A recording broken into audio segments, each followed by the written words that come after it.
नहीं होंगे।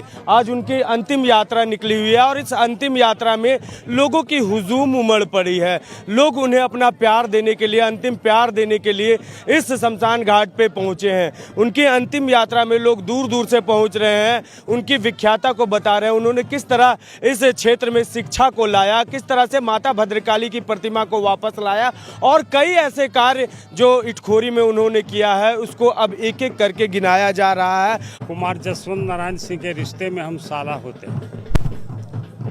1957 ईस्वी से मैं इनके संपर्क में बहुत नज़दीकी रिश्ता रहने के वजह से रहा हूँ और ये हिंदुस्तान के स्तर पर शिकारी थे और शिकार करने के क्रम में ही यहाँ ये आए और ये बहुत ही क्रिएटिव आदमी थे।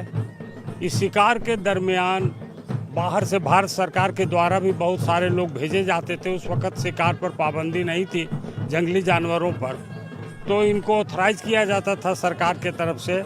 बड़े बड़े अधिकारी लोग आते थे कि इनको शिकार करवाइए, तो सूअर का, हिरन का, यहाँ तक कि बाघ का शिकार भी इन्होंने कई किया और बहुत साहसी शिकार किया। मचान बांध करके कभी बाघ को नहीं मारे, जगह के बाघ को मारते थे। तो इनके संबंध में अमेरिका में भी एक किताब निकली, वो किताब खो गई है, मेरे पास थी।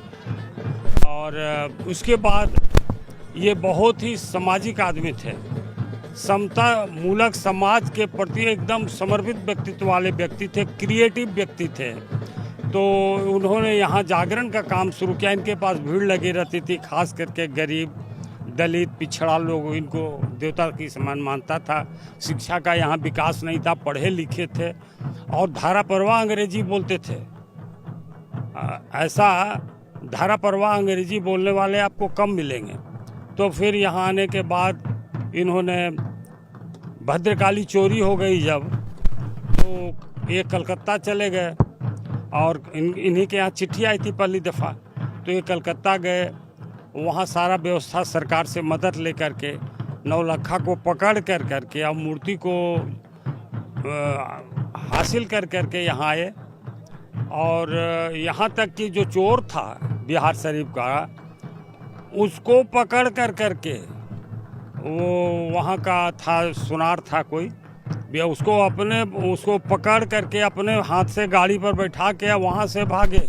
इनके पीछे उसका आदमी लग गया इनका जान मारने के लिए, तो रेलवे क्रॉसिंग में ही निकल गए। बाद में वो जो है फाटक बंद हो जाने की वजह से फायरिंग नहीं हो सकी, अन्यथा इनके जान का बड़ी खतरा था। फिर आकर करके चंदा चपाटी कर के और उन्होंने स्थापित करवाया और फिर बड़े बड़े लोगों का, सामाजिक सरोकार वाले लोगों का सहयोग लेकर के इस मंदिर का जीर्णोद्धार किया, माँ काली।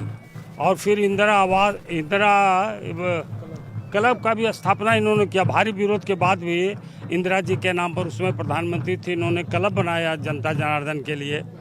और एक महावीर मंदिर भी बनाया है कि एक कोई साहु जी थे, उस हैं उनका जमीन लेकर करके है, हाँ, उसका बनाया और इनका सारा श्रेय इनको है। फिर उनके मन में हुआ कि भाई यहाँ बहुत पिछड़ा है और इस इलाके का विकास होना चाहिए, शैक्षणिक विकास।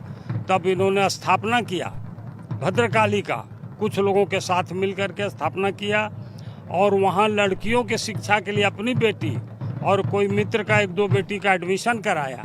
तब लड़कियों का वहाँ एडमिशन शुरू हुआ और निस्वार्थ भाव से कॉलेज खुलने से बंद होने तक पूरे प्रशासन को कोई मतलब शांतिपूर्ण ढंग से कैसे कॉलेज चले, इसके लिए एकदम तत्पर रहते थे।